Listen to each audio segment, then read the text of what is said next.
Mix, Dick. Like you said. Hey, T.Y. What it do, brother? What it do? Hey man, still in time, man. That's all. Hey man, ain't nothing wrong with that, bro. We still in the pandemic, so still in time ain't bad. Not bad at all. So we gonna come back and we gonna talk some basketball for a minute. We talking ball time. So hey, stay listen. around, stay tuned in, because I'm sure You got a that question. there might be some Put things something up and we'll do it. that you might, you got a comment, and we get your comments read, we get you all in the mix and whatnot. It don't look like So, a lot going on back there either. Welcome back to part 2 of today's episode of SportsRap Podcast, 5th year anniversary show. So again, shout outs to everyone that has been with us along the way. We definitely appreciate the support. Tell a friend to tell a friend. Danielle Miller, thanks for tuning in. Again, tell a friend to tell a friend. Anybody that is just joining us as far as social media or anything, please stay with us. You know, we give you what we do. We give you what we can. And like we said, we give it to you in a way that you will understand it from a fan's perspective, and you will also understand the business side of these sports, because there's a lot that goes on that fans get caught up in wearing their fan hat, as we like to say, and then they don't understand what goes on behind the scenes for example, moves that are made the way they made. Perfect example, since we're talking basketball, like we mentioned, Elton Brand situation. He first became the GM, and it's just a little backtrack, a little history. One of his biggest accomplishments as a Sixers GM was making the trades for Tobias Harris and Jimmy Butler. For one, we all knew what Jimmy Butler was, so that was a great move. At the time, Tobias Harris can be considered a great move at that time because he was performing like an all-star at that particular moment. Right. Okay, so now people are immediately saying, hopefully Doc Rivers can get him back to that. We all hope that, but again, it all goes into system. How people are used, and for the Sixers, we all agree that it's the accountability issue that really hurt us. And if you don't know, just a quick tidbit, that was part of the reason why Jimmy Butler did not stay here with us. He felt like there was no real accountability. There was no solid structure within the coaching ranks towards the teammates that he had when he was here. So with that being said, I saw something the other day, and it came out and it kind of flew under the radar because there wasn't a lot of talk about it. So of course, when I see things like that, and I knew I had my partner with me, I had to bring it to the table because I know we can talk about it, we can break it down, and we can give you an idea of what could have possibly went into this whole situation. So there was put out a report that some of the LA Clippers teammates, I'm not going to tell you names, you're going to have to go find it after we talk about it. You're going to have to go find the names and research it and do what you do, as I did, what I did, that were a little in some type of way, which they call the preferential treatment of one Kawhi Leonard in regards to his load management. Always when you lose. When you lose, all the lights get turned on. And what they say, whatever happens in the dark will come to the light. Had they won, you probably Never wouldn't would've hear heard of any of this. No. You know what I mean? And if you did, it would have been years later when they're sitting across somebody and they're giving you some information that you never knew about. Right. You lose your coach. In losing your coach, you lost your leadership. Yep. Now everybody is feeling some type of way. So now anything that could have ever happened, they want to talk about it now because we don't know what's going to happen next. We don't know what's going to happen next. So I think this thing with Kawhi Leonard, I mean, we all know superstars, they get preferential treatment. Absolutely. I can tell you this. I can go back to when Minnesota had Allen Wakandi, Kevin Garnett, Sam Cassell, Gary Trent, and they all at the Four Seasons Hotel. And I'm down there. My man knew G Trent, and I'm cutting G Trent here. And everybody's on the same floor. Except who? Kevin Garnett. Kevin Garnett is in the penthouse suite. They're in a regular room. Yeah. These guys were in regular Yeah, how did I guess rooms. that right off the bat? And he's the young guy. Yeah. But he's the superstar. He's on the top floor. Mm-hmm. Now, there's some resentment there because you got to remember, even though he takes the upstairs room, that's part of his contract. Yep. So it even went so far when they brought in, and they talked about it on Stephon Marbury's documentary. Right. When Stephon Marbury. Right. You got teams that say, no, well, this is our guy. We got to make sure he's comfortable. Well, what about the rest of them? Mm-hmm. And so that kind of, it ruffles some feathers here and there. This thing going on over in L.A. with the Clippers, so it's getting real personal. Yeah, it's a great point. And the greatest point that you made in starting it off, Baldy, was the fact that they lost. Yeah. And that's again, what it is. Ideally, if they hadn't lost, we probably wouldn't be hearing about this. Yep. Because we know it goes on. It goes on other teams. But other teams probably didn't have guys like Kawhi Leonard who got load management.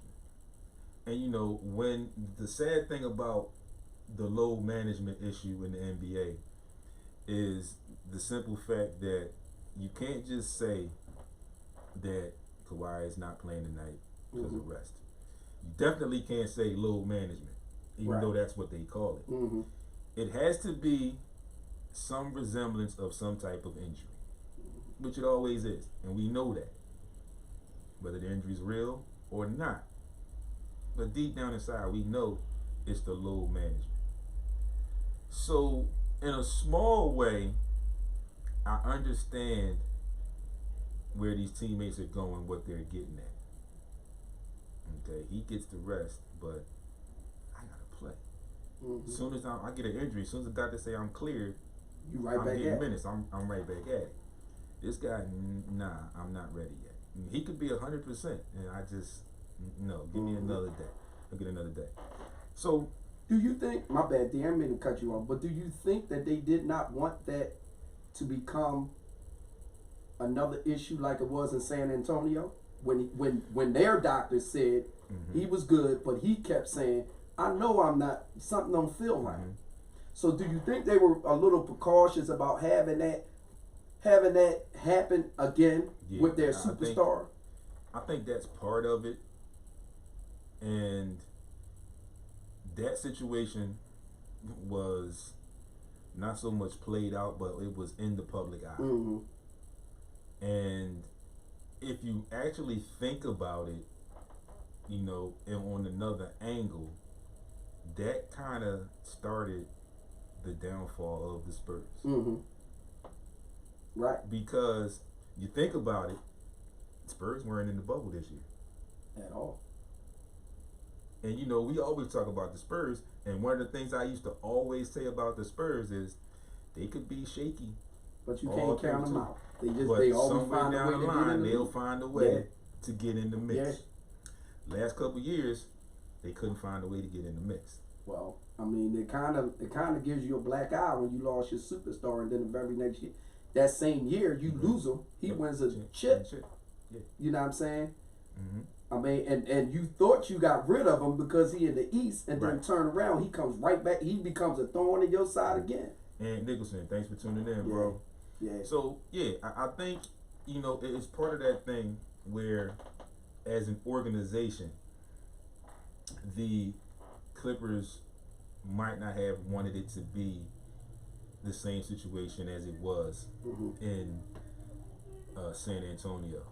And like you said, the simple fact that there were battles between doctors, NBA doctors of the team, and then Kawhi Leonard's private doctors, who were back and forth with kind of did him wrong with that one. And so with the players speaking up now, I think it just shows, in some ways, the respect that they had for Doc Rivers. where it wasn't brought up while he was still part of the organization. Also, with the expectations that were had for them this season. And another thing added into that mix to stir this pot is the fact that when there was an issue with Kawhi Leonard going to LA, he lobbied for them to also bring in Paul George. They lost a whole lot getting PG over there. And they lost a lot. And as a teammate, you may not say it all the time, but as a teammate, those type of situations get you to thinking, well, I'm not good enough. Mm-hmm. You definitely got to bring this dude in to say, yeah, we can go further with this dude. And it could very well have been just the fact at the state of the NBA today, where a lot of these younger players are wanting to play with someone else quite often. And we got to dispel this rumor or this thought process that just because we on the same team don't mean we like each other, man. Right. But if there's a common goal, you can get past. Yeah, you can get past it. And when you watching the game, there's times that I'll think, for example, Kyle Kuzma, and we talked about this last week. There are times when he's on the court where he says, man, I'm trying to get buckets. Yep. And you can see it. You'll see people open. You'll see him not using the space. He'll drive his man right into an area where there's already another defender and a player and shoot some crazy stuff. That's not teamwork, right? But that's him having that chip on his shoulder in some way, shape, or form when they bring him in the second unit and he feel like it's his time to go. And it's kind of weird that people just think because we all play on the same team or on the same team that we all just cool. Yeah, like let's stay there for a Nah, minute. man, ain't like that all the time. Before LeBron James, Brandon Ingram was projected to be the next star in LA. He was drafted 1 and 2 with number LeVar Ball. Yeah. That's when LeVar Ball was there. Yeah. They had a little combination. They were supposed to be the next. Yep. The next Luke. combination. And ultimately, till LeBron he got rid of both of them. And they don't make the playoffs. And his influence, both of these guys are going. 2 very, very high, 2 number 2 draft picks. Got rid of both of Who them. could have grown together. Even with LeBron there, they could have grown together. They had to be willing to accept the fact that you won't be a starter, possibly. But you'll be a part of something. And for some reason, well, not for some reason, for all reasons and purpose, they knew that wasn't going to work. Right. That's why they was willing to let them go. It's a lost art, like we say, it's a lost art for the mid-range game in the NBA. And right now, since we're talking about this, I feel like there's a lost art for some of these younger players knowing their history. And piggybacking on the point that you just said, you could have been a part. I look back at the 2 Houston Rockets championships. Kareem Olajuwon was the star. Arguably the lone star. The lone star. Kenny Smith was the starter. Robert Horry was a role player. Huge role player. Clyde Drexler was there. Otis Thorpe was there. These guys are parts. Carl Herrera was there. But one of the guys, Mario Ellie. one of the guys who I felt did not get enough credit for his play in those 2 championships. Sam Cassell. Yeah, no doubt. What he did in an intermediate shot. Yep. And there's no It was disrespect to the names that we just called. And he was a rookie that first year. He was a rookie hitting big shots, giving out dimes, but because he can get into the teeth of the defense, allowed Robert Horry to knock down shot after shot, allowed Mario Ellie to knock down shot after shot, allowed Kenny Smith to knock down shot after shot, with still having a big that could go from the inside out. Yep. You know what I mean? And it was just, remember the second chip, they wasn't ranked as high. They Absolutely. Right. You know what I mean? That's where And you at get that Rudy point, Tom. Y'all yeah, never they had lost to take the that. heart They of a dropped in champion. ranking, but it was a back to back. Yeah, and they added Clyde Yep. the second time around. But Sam Cassell was the glue. Absolutely. He was the controller Yeah. of the offense, even as a young dude. So the IQ of this young dude coming in had to be extremely high because you had a Hall of Famer who was going to get the ball, and you were surrounded by veterans, guys who had been in the league, and they trusted him enough. But that mid-range jump shot, like you were saying, you had a floor general like Kenny Kenny Smith, Smith, who was going to get you the ball in the right place. And this is when we had the art of the big man in the league, which is not really prominent right now. Right. But Kenny Smith to this day still will say to some of these younger guys, if you hear at the hash mark, you this high on the court, I'm not giving you the ball till you get low. Basketball IQ, understanding your position, understanding your personnel, knowing what you have on the floor. It's a big difference. So now that we've delved into this, I want to play with my friends and we gonna shoot the three in this positionless basketball. That aspect, yes, has changed. But the bottom line is basketball is still basketball. And we don't want to be the we don't want to be the sour old heads, as if we don't know that the game can evolve. Yes. But in evolution, there are still the core values of the game. And so for some reason, these core value things, they don't exist no more. Either you're shooting the three or you're not. Ask Brett Brown. Yeah.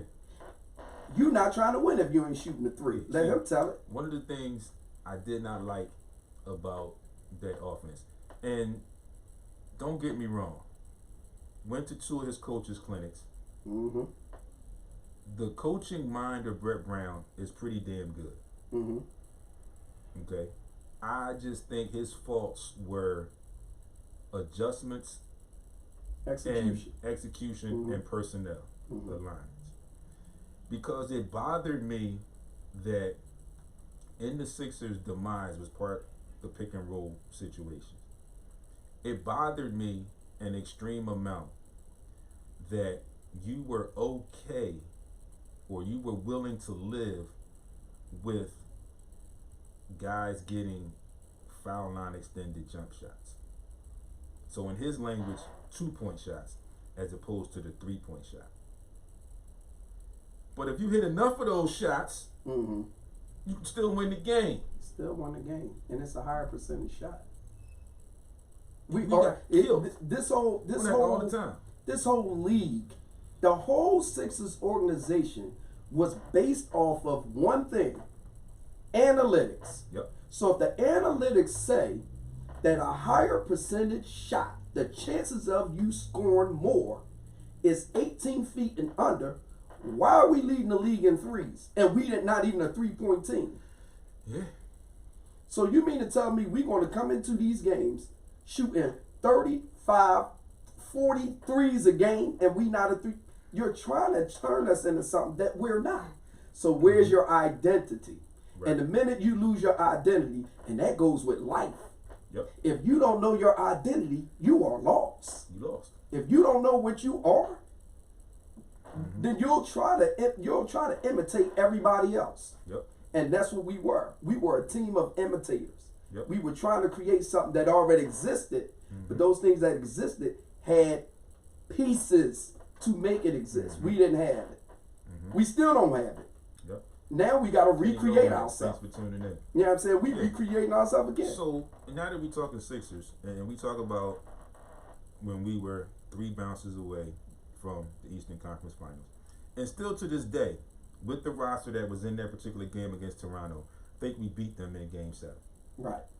Because it came down to that shot, even with Kawhi Leonard. Came down to that shot. And it's not like, you can go back and look at that play thousands of times. It's not like that shot was a given. No, it wasn't. It bounced around and he had to shoot it over a 7'2". In the corner, fading away. after getting away from a 6'10" defender. Yeah. So it was an extremely tough shot, fading into the corner, almost on an angle behind the backboard. If he shot that shot 10 times the same way, I might got him hitting it 2. I would say 2. Might get it twice. Mm-hmm. Because of the way it bounced on the rim. And because of the way his body was going. His body was turned towards the out of bounds. Yep. He was fading outward. Mm-hmm. You shoot this over 7'2" guy who played good defense on the shot. Yeah, played very good defense. You know what I'm saying? So you could I couldn't be mad at the defense. And that's why I said that at that particular moment, I mean, I was disappointed because I'm a fan. I was mad they let him turn that corner though. I was mad at that part. Make no mistake. And then when I saw the shot, I'm like, there's no way he's making. So he made it. Yeah. It bounced and he dropped it. But now you know what? And here's what we always do. The shot may have ended our run, but let's go back to the stats. Mm-hmm. In the stats, we shot under 30% from the threes. So here you got all these long rebounds that transition into fast break. So we lost the fast break. Stat, right? Not only did we lose a fast break stat, but what they did on the perimeter to our guards. Yep. We lost that battle. So it may have looked like it came down to the last shot, but when you go back and you dig it, like we said, go behind that, go beyond that. Mm-hmm. We lost certain categories that had we evened it. Yep. We probably win that game. You know, so yeah, it might have came down to a last miraculous shot, which will always be etched in the brain of basketball forever. Yeah, it's going to hurt. But it's going to be there for a while. I think that for us, it's going to sound crazy. Had we went, Brett Brown would still be here. Oh, yeah. So, things happen for a reason. Yeah. Hey, welcome home, Doc. I'm sorry, Glenn. So again, welcome. We already got a doctor here. Yeah, so welcome Glenn into the mix. And again, there's been a lot of chatter. These are all rumors, alleged rumors about trade possibilities and all this other type of jazz. The roster does need to be adjusted, but it's going to be difficult because of the amount of money that was spent. Right. In the roster that just finished the season. So there's also been talk about which one of Doc's former players would likely come and join the Sixers. What's your wish list in terms of position? Now we said that possibly Doc, which one of Doc's players? If you have your wish list of, let's just say we got 3 players to get, and we got an opportunity from that current Clippers team that just finished.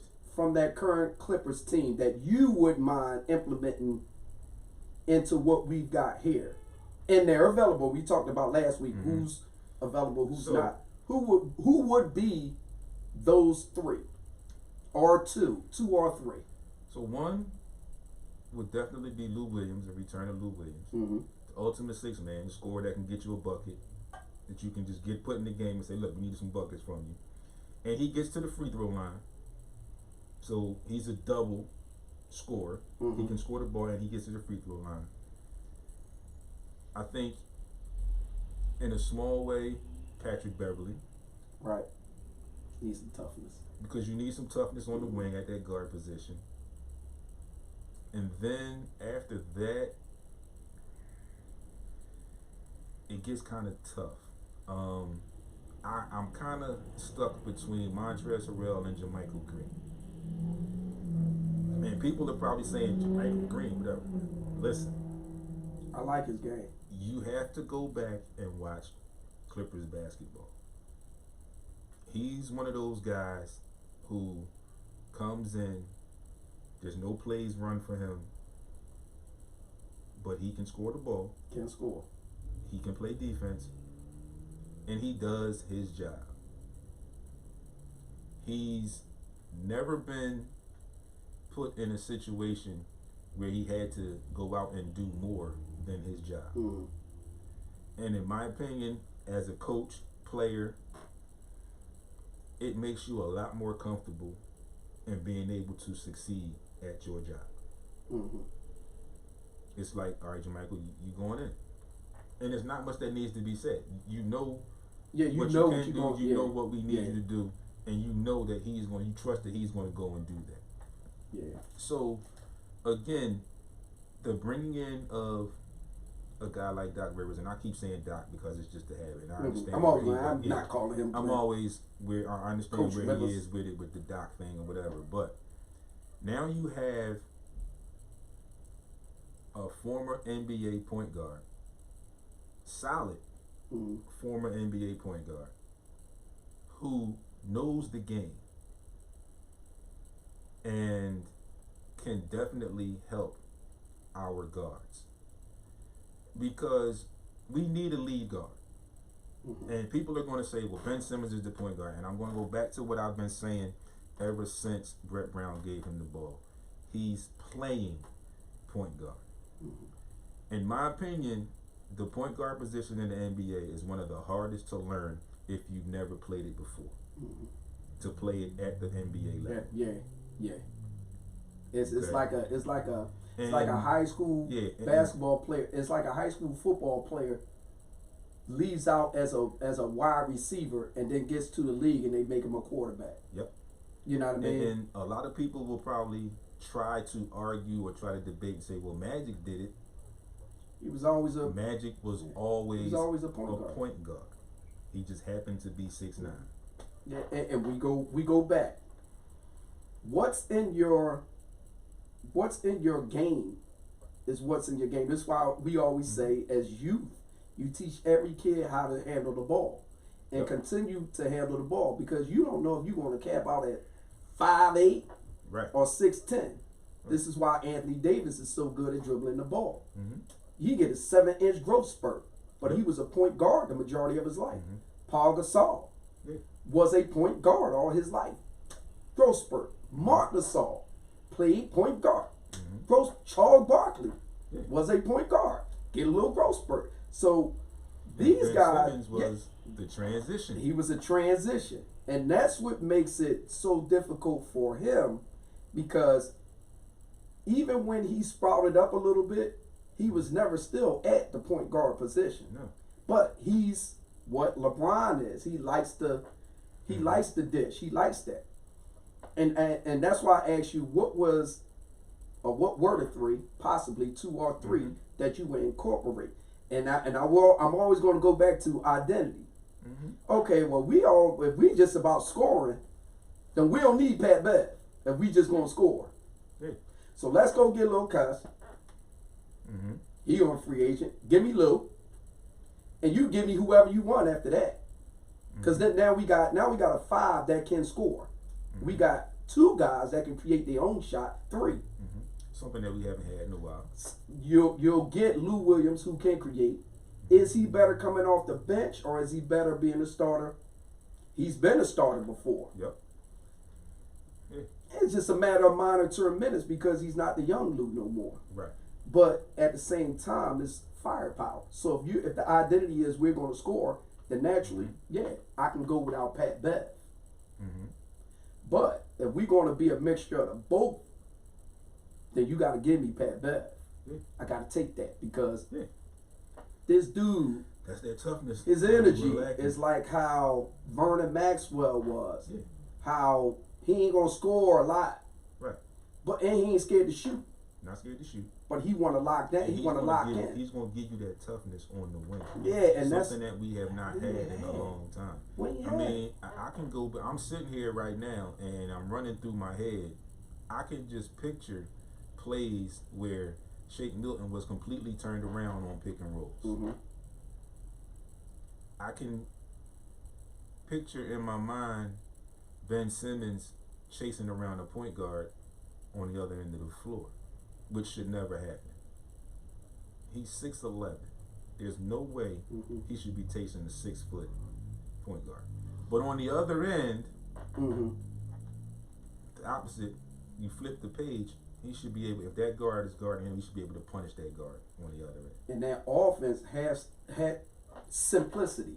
Yeah. The offense has to realize where the advantages are. The simplistic part of the game, which has never changed. Yep. The big guy has a smaller guy on him. Everybody move. Like Shaq say, barbecue chicken. That's it. Yeah, That that's is simple. it. And more than likely, he's going to have that advantage Yep. often.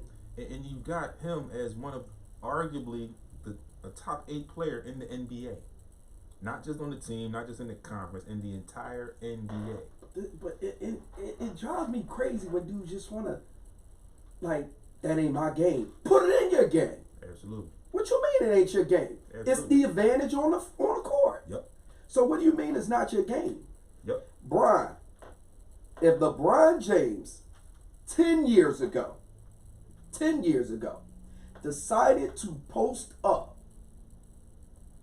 he would have 40,000 points right now. Probably 1 or 2 more rings. He would have damn near 40,000 points because the way he scores and the way he can get to a bucket is crazy. Now you can't do nothing now. He's posting up. He's a passer by nature. So if he ever had developed true post moves, man, listen, you know, man. it takes me back to where we started. Still a great dude, but It takes me back to where we started. It's not you brought that up in Kawhi Leonard. When you look at his game, when you watch Kawhi Leonard play, when Kawhi Leonard wants to get a shot, he gets that shot. He get it. Almost every time he has the ball, he gets whatever shot he wants to get. He gets it. And people will argue 1,000 times. Well, what you saying? Kawhi better than Brian? His offensive skill set is. Yeah. Shit, you can damn near say defensively he is. Yeah. But overall, And that's gravy. yeah, but overall, Brian is the more complete guy. Because now you're throwing in physicality, his physical makeup. But Kawhi is the better free throw shooter. Yep. Well, Brian's the better passer. They damn near even on these rebounds. The only difference was Kawhi played with a dominant big man for a long time, so those boards went to Timmy D. Yep. You know what I mean? Where Brian was the guy Right. for the majority. You know what I mean? So the statistical aspect of what people say all the time is not in stone, man. Like, there are reasons. Like, people skip over Cole, and Cole came in behind an all-star. Yep. They traded away an all-star to get the 17-year-old kid. Absolutely. And then the kid had to wait a couple years, then they traded away another all-star to play him.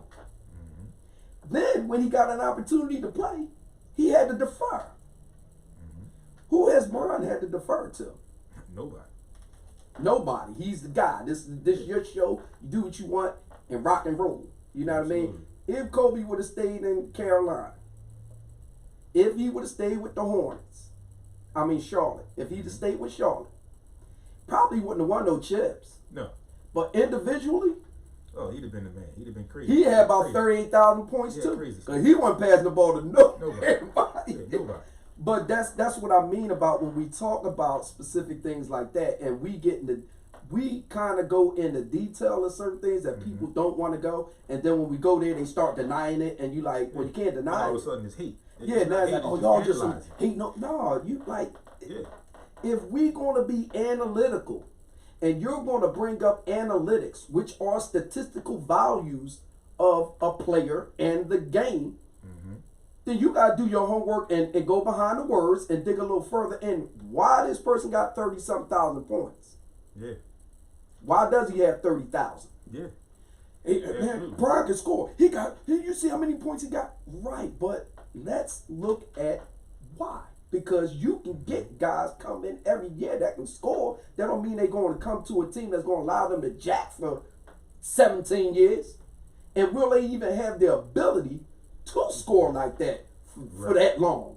Yeah. You know what I mean? And Brian has been preserved in a way that when you look at the years rendered, you got to look at the company that was attached to him.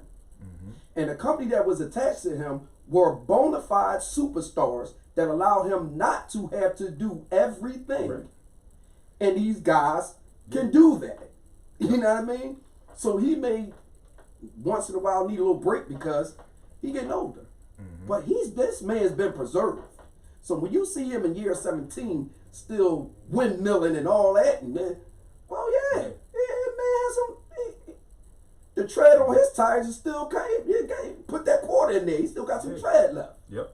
You know what I'm saying?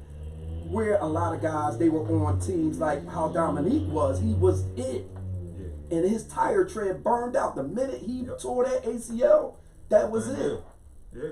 That was it. So we got to stop trying to, we can't keep gauging these guys under the same belt. And like Kareem said, we're going to talk about people that are the GOATs. You can't, because everybody did not play under the same rules, 1. 2, you didn't play under the same coaching. 3, we didn't play against the same players. So if everybody had Kareem's coach, and if everybody had Kareem's players, and you played against the same people, Kareem, how can you say you're better? Right. That's like new rappers talking about they better than the old rappers. But the old rappers were the innovators of what you're trying to remix. We created this lane. Yep. It's a reason why you got this contract. Yeah. Because of the hard work, the innovation that happened before. So it's just crazy, man. It's crazy. It's a big thing. And one of the things you just mentioned about the role players, or the players that people played with. Role players now are a lot different than role players when we were younger, in the mid 80s, early 90s, early 80s. Those role players, we ran off that Houston team. Right. Those role players, we talked about the Sam Cassell, even though he was a rookie. We talked about Otis Thorpe. And he don't get a lot of credit. Absolutely. Because he was a rebounding machine for them. Yeah. Him and Carl Herrera. Yeah. You know, and when we talk about role players, we can even go Utah Jazz, Byron Russell. Now you look at today's role players, a lot of today's role players are one-trick ponies. Either they're very athletic, they can shoot, or they play defense. They really good defense. But you lose something on the other end as far as with that defensive player. He's going to play defense, but you lose something. So now you're in essence playing 5-on-4. Right. Or 4-on-5. With that one-trick pony, if all he can do is shoot the 3, when is he going to incorporate a little bit of a dribble? Maybe just to sidestep to get a better 3-point shot, because that's the way the game changes. Or back in the day, it was, I'm going to take a dribble in, I'm going to shoot this mid-range. But no, I can still stretch out to that 3. So now you know if you run at me, I'm going by you and I'm going to take, I'm going to the cup, or I'm 2 steps behind you and I'm knocking down this 15-footer instead of this 20-footer. You know? Which was that issue with Robert Covington. He led all. You hear me, people, if you watching, he led all players in catch and shoot threes. That includes Steph. That includes both of the Splash Brothers. Yeah. He led the league in catch and shoot. So that means he wasn't thinking about pump faking, putting it down, and doing nothing else. Right. And the difference between those two and Robert Covington, like you just mentioned, both of those two Splash Brothers can dribble. Yeah. And that's what makes them dangerous. The fact that you can't just run out to them. You can, go ahead. Yeah. But that pump fake coming. Yep. They can pump fake, sidestep. What was the game Clay had? He scored 30 points on 4 dribbles. 4 dribbles. And that, listen. But the dribbles were calculated and precise. They were led with a pump fake.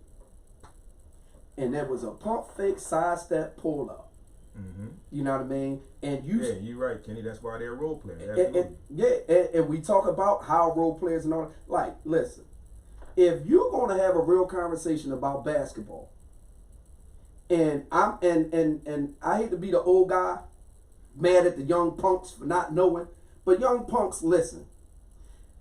The players that came in the 80s were skilled position players. Yep. Your shooters shoot, your point guard distributes, your big man posts. If you were in high school and you were 6'8", you were a center. Yep. If a coach even seen you shoot a three, your ass sitting on the Somebody get bench. him. Somebody get him. So Somebody get him. to sit you there for a second and tell you don't do it again. Yep. The evolution of basketball don't come by way of the states. It come by way of the coaches going Overseas. seeing them having different skill sets, bringing them back and saying this is what it's got to be. And the scary part is for a long time, the NBA American players were head, shoulders, torso above the European players. Because of athleticism. But now they are quickly catching up, if not already caught up. Well, let's be real. The players in this country emulate the Europeans. Yes. They Right. emulate Yeah, them. the Euro step. They're emulating their whole game, Mm-hmm. which is a perimeter game. Right. It's no longer a power game in terms of and I said this before, we talked about this. How isn't there, and go to college basketball, how isn't there a collegiate player understanding the dynamics of rebound as a skill set and attributing that to the league and earning your money? Yeah. Because it don't matter. The way Dennis Rodman went about it, he can teach you that. He can teach you to study the guys that's on your team, where they shoot, how they shoot, and how those rebounds come off. You learn that you do the same thing when you go in there and you shoot 1,000 shots. Yep. How about you rebound 1,000 rebounds? Yep. Kenny Lomax just mentioned Luka. So yeah, Luka's caught up. I mean, you can go even further. You can say Jokic. Most definitely. Most definitely. But the thing about Jokic is this. He ain't just a three-point shooter. No. He know when he got that little joker on him and he does that quick shoulder spin and he to the bucket. It ain't got to be a dynamic dunk. It's a finish at the rim. And that's what these dudes not doing. Yeah. So he stands out amongst all bigs. He stands out as the better big amongst bigs. Why? Because his post play is better than everybody else's. And then his perimeter play, he still sells it. He don't shoot it all the time. Right. He'll sell it and step in. Yep. So I mean, look, man, we go hours for this. Oh, absolutely. But the kick about how we start seeing the game and how it's transitioned can only make sense when the ears are open. If your ears aren't open to how things used to be, how things are, and how things can continue to be, if you ain't listening, then it's on deaf ears. It had to start from somewhere. It had to start from somewhere. Yep. Now, with that being said, 12:44. We got 15 minutes, 16 minutes left in the show. So we got to get to some football picks. Yep. Okay, we got week 7. Like I said, we got the 2 Monday night games tonight that will wrap up week 6. And we'll definitely get those scores up for you. Tomorrow, I will definitely post the week 7 schedule. Hopefully there won't be any changes in this schedule. So we're going to go to it. Thursday, this coming Thursday, October 22nd, it all kicks off. All right. New York Giants are at the Philadelphia Eagles. From what I saw yesterday, I'm going to go with the Eagles at home. All right, I'm just going to be a jerk. And you're going to pick the Giants. That's understandable. I'm just going to be a jerk. Totally understandable. Then we move into Sunday's games. Detroit at Atlanta. The lesser of two evils. I'm going with Detroit. All right, Tros. I'm gonna go with your Detroit Lions. I've been talking dirty about them. I'm gonna go with your Detroit Lions. I want to see young boy. I want to see Swift do something. Cleveland at Cincinnati. I'm gonna go with Cleveland. I'm going with Cleveland too. I think their skill positions are better, more talented than Cincinnati. Chargers and the Dolphins. I'm going with Miami because Miami has figured out how to run the ball, and the Chargers have a little issue against the run. Okay. So I'm gonna go with Miami. I'm gonna play the devil's advocate here. This game. I'm gonna go with the Chargers on the road. All right. Carolina at New Orleans. I'm going with New Orleans. I'm going with Drew Brees and the Saints at home. The Bills are at the Jets. I think we're going with Buffalo. Dallas at Washington. Unfortunately, I'm going with Dallas there. All right, Dallas. Pittsburgh at Baltimore. That's like this matchup. Like this matchup. And unless it was Baltimore playing to the level of their competition yesterday. I see some things, but I'm still gonna go with the Steelers. I'm gonna tell you something. If see, I gotta go with Pittsburgh only because Baltimore's running situation is kind of hampered. Yep. And prior to that, I would have went with the Ravens, but and Pittsburgh is a physical defense, so and Lamar Jackson's going to have to be careful. They're going to have to throw that ball. Yeah, Lamar's going to have to be careful. Green Bay at Houston. Dang. Well, Green Bay just got beat, they so got I see them bouncing back and winning that game. Yeah, I get you that one. Seattle at Arizona. Division game. I like Russell. I'm going with Seattle. Kansas City at Denver. I'm going with KC. Go with KC there. The Niners are at the Patriots. I'm going with my guys. I'm going with my Niners. I'm going with the Niners too there. I'm going with my Niners. Tampa Bay at Las Vegas. I'm going with LV. Okay, I'm gonna go with Tampa Bay there. I'm gonna go with. I'm still not sold on Derek Carr, so I'm gonna go with Tampa. Nah, I ain't. Next Monday, Chicago at the LA Rams. Surprisingly, the way they're playing, I'm dipping. I'm going with Chicago. I think the Rams kind of got a bad taste in their mouth from what the Niners did to them. Oh yeah, it's very possible. So I'm gonna flip the coin. I'm gonna go with the Rams. Okay, cool. So there you have it, folks. Those are our Week 7 picks. As you know, the schedule will go up tomorrow. Like Baldy has been saying all morning. Please list or, photo screenshot the schedule. Check off your picks. Go in order of the schedule, as it will be easy for us to keep track of your picks. And finally, once again, we close out today. 5 years in the making. Looking forward to plenty more. Just flashback, shout outs to some people that have been with us along the way from the very beginning. Aunt Gilbert, always a good friend of the show, always great advice. Always great advice for the both of us and how we handle what we handle as far as being in the media. Good friend of his, James Clark, definite basketball knowledge. JC, who always when he's available chimes in and gives us top-notch basketball knowledge.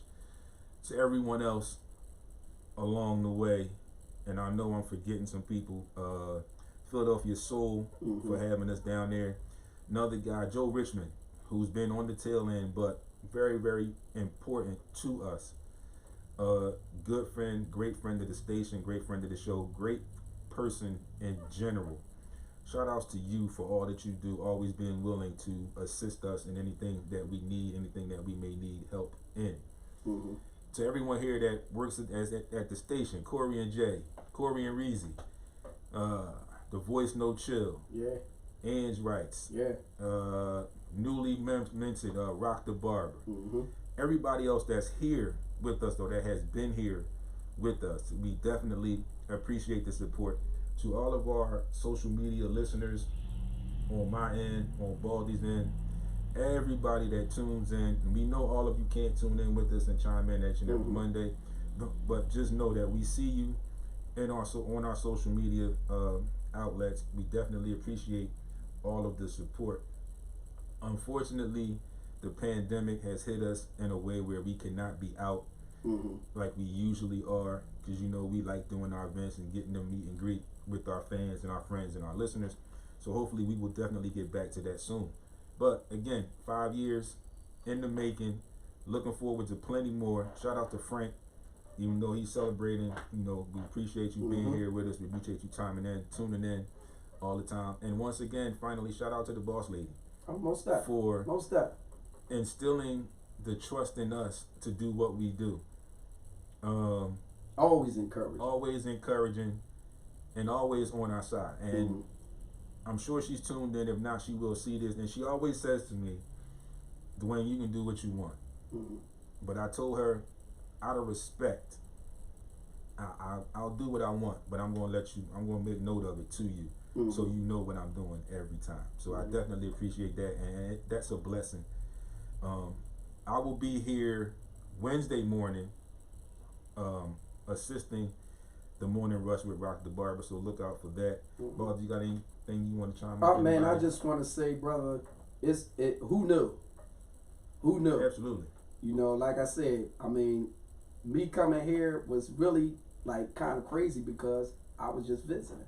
Yeah. I was call in, talk, we busted up. This was Shiloh and everybody was coming down there. And again, I just happened to, all right, come on up. You know, and man, it's been a heck of a ride, but I want to say to you, you keep this vehicle moving. You know what I mean? And this doesn't function. It doesn't maintain without you, brother. This show doesn't work. Appreciate that. So to you, brother, happy anniversary, man. Happy anniversary. We on this anniversary trail. Yes, indeed. Appreciate you. You know? So we gonna be nice, and we gonna hold our party in the studio till the boss lady comes back, so she can see all of the shenanigans that we gonna have when she comes back. So with that being said, 12:52. The weather is changing. We are into the fall season, so people dress accordingly. We're going to hit some warm spots this week with the 70s, so don't get too outrageous. Keep in mind, as always, stay safe. You know where to find me at SportsRap _D on Instagram and Twitter, on Facebook. More so on the group SportsRap Podcast, which I changed the name to for right now. You can find the podcast on iHeart, Breaker, Google Podcasts, Apple Podcasts, or wherever you get your podcasts. The webpage, sportsrapradio.com, and always Heat 100 Radio, heat100radio.com. Oh yeah, you can get with me on Instagram, Ball75, or you can get with me on Facebook, Aaron Baltimore, and that's where we at with it. Absolutely, folks. Enjoy the 2 games tonight. We will see you all week on social media, and right back here on Monday, 11 a.m. See ya. Thanks for all the support. Hopefully looking for 5 more years and then some. Enjoy. We don't play, because that's what we do here. We don't play. We give you sports as we see it, and we love you all for it. Tuning in. Thanks, everybody. We'll see you next week.